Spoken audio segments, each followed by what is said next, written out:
সাড়া আমি দেখছি তাতে একটি ভোট বিপ্লব হতে বলে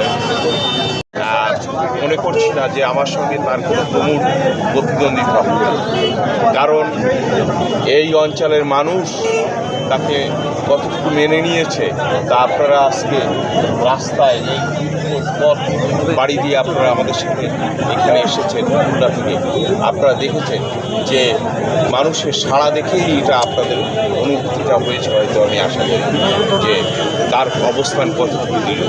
আপনি নির্বাচিত হলে এই এলাকার জন্য কি করবেন? বয়রাবাসীর জন্য 250 শয্যার একটি হাসপাতালের ব্যবস্থা করব। বয়রাবাসী যাতে খুলনা থেকে তেলুটি হয়ে শিবসা নদীর উপর দিয়ে 1 ঘন্টায় 4 ঘন্টার পর যাতে 1 ঘন্টায় কয়রায় পৌঁছতে পারে সে ব্যবস্থা করব।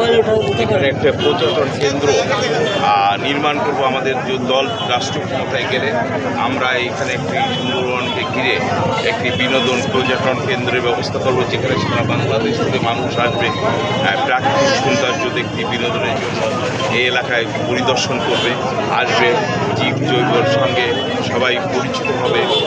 এলাকার উন্নয়নের জন্য যা যা করা দরকার টেকসই বেড়িবাঁধ, হাসপাতাল নির্মাণ এবং শিক্ষার অগ্রসরতা করার জন্য শিক্ষার ব্যবস্থা করা এবং মানুষের মাদকমুক্ত সমাজ গড়া এবং সন্ত্রাসমুক্ত সমাজ গড়ার জন্য যা যা করা দরকার সেটাই আমরা